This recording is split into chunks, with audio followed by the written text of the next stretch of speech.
concert.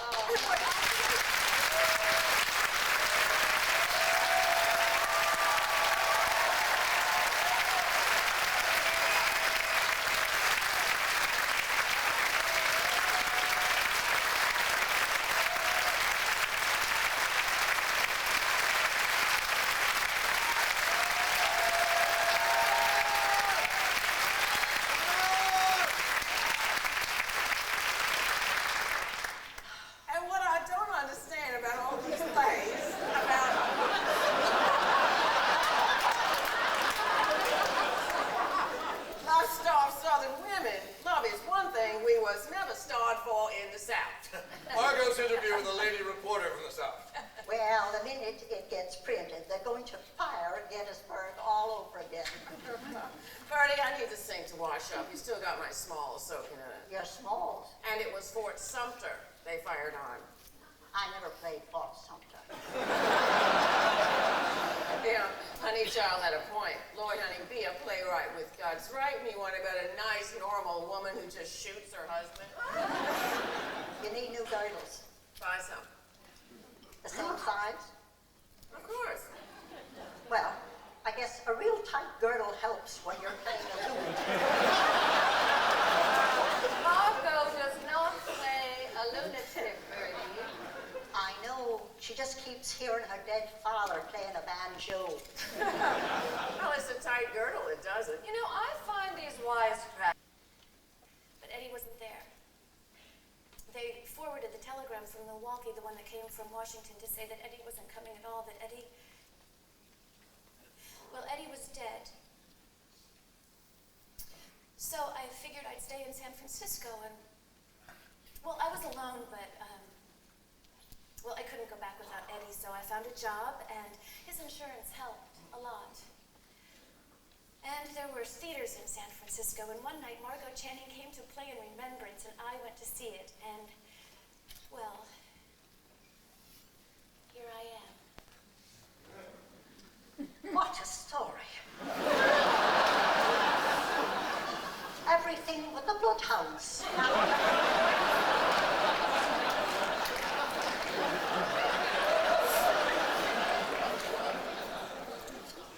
You must, there are some human experiences, Birdie, that do not take place in a vaudeville house, and that even a fifth-rate vaudevillian should understand and respect. I want to apologize for Birdie. You don't have to apologize for me. I'm sorry if I hurt your feelings. It's just my way of talking. Oh, you didn't hurt my feelings, Miss Cooney. Only Birdie. And as for your being fifth rate, I closed the first half for 11 years, and you know it.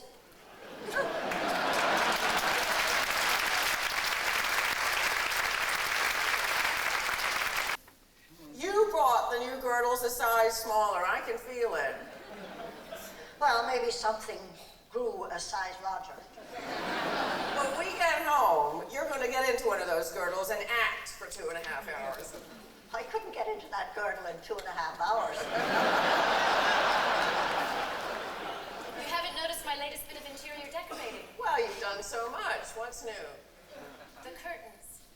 I made them myself. Oh, they're lovely. Aren't they lovely, Birdie? Oh, they're adorable. Now, we've got everything in the dressing room needs except a basketball hoop. Just because you can't even work a zipper. It was very thoughtful, Eve. I appreciate it. While you're cleaning up, I'll take this costume to the wardrobe woman. Oh, don't bother. Mrs. Brown will be along in a minute. No trouble at all. May I be so bold as to say something? Did you ever hear the word union? Behind in your dues? How much? I haven't got a union. I'm slave labor. Well? But the wardrobe women have got one. And next to a tenor, a wardrobe woman is the touchiest thing in show business. She's got two things to do: carry clothes and press them wrong, and just let anybody else muscle in. I found Eve backstage. The next morning, when I brought in the breakfast tray. Birdie. You don't like Eve, do you? You want an argument or an answer? An answer. No. Why not? Now you want an argument. She works hard. Oh, night and day. She's loyal and efficient. Like an agent with only one client.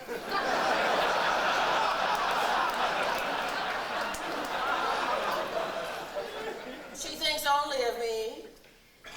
Doesn't she? Well, let's say she thinks only about you anyway. Now, what does that mean? Well, I'll tell you how. Like, let's see, like she was studying you, like you was a play or a book or a set of blueprints, how you walk, talk, eat, sleep. I'm sure it's very flattering, Birdie, and I'm sure there's nothing wrong with that. Good morning. Good morning. Well, what do you think of my elegant new suit? Very becoming. Looks better on you than it did on me. I can't imagine that. You know, all it needed was some taking in here and letting out there.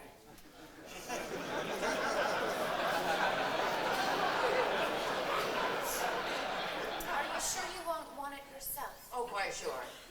I find it just a bit too 17-ish for me. Oh, come on. It's not as though you were an old lady. Well, I'm on my way. Is there anything more you've thought of? There's a script to go back to the guild. I've got it. And those checks or whatever it is for the income tax man. Right here. Seems I can't think of a thing you haven't thought of. That's my job. I'll see you at tea time.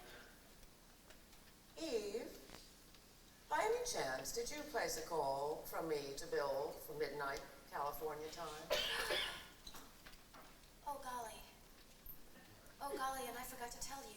Yes, dear, you forgot all about it. Well, I was sure that you would want to, of course, being his birthday. Well, you've been so busy these past few days, and last night I meant to tell you before you went out with Richards, but I guess I was asleep when you got home. Yes, I guess you were.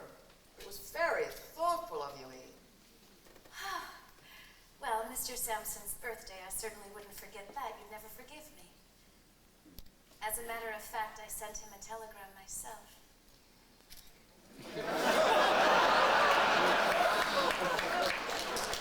Did the extra help get here?